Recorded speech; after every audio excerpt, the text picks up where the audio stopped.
epinephrine, but in the last few years, its manufacturer has raised its price by about 400%. News Channel 9's Alana LaFleur explains. Alana.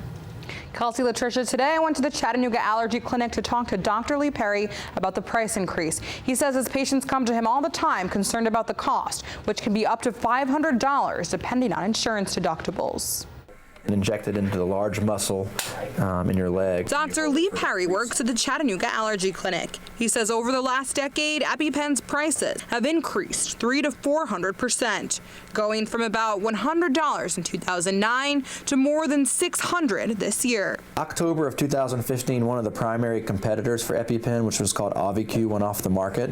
And when there's competition, it tends to help keep the prices down. Perry says the maker of EpiPen, Mylan, offers discount cards, but with the price hike, they aren't as effective, especially for people with increasingly high deductible insurance. If your deductible is $5,000 and you go to buy a twin pack of EpiPens, it may cost $400 or $500. Dr. Perry says people who use EpiPens would need 2 sets of this 2-pack, and that cost can add up quickly. As a parent of a kid with peanut allergies, it's nerve-wracking. As parents come to him concerned about the price, We hear it regularly here about how expensive they are. he says he feels their pain. Knowing if you don't have your medicine with you, if you don't have your epinephrine with you at all times, what could happen if you were to be accidentally exposed. So we do try to talk to our patients about some alternatives that are out there. Perry says those alternatives can be harder to get than the EpiPen. So you got to ask your physician to prescribe the generic epinephrine for one. It also comes in another form called the Adrenaclick, and those two varieties are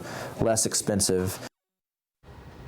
If you do get a prescription for a generic version or another alternative, Dr. Perry says you need to be aware that they're used differently than EpiPens. He says make time to make sure you know how to use them properly. Kelsey. Alana, thank you.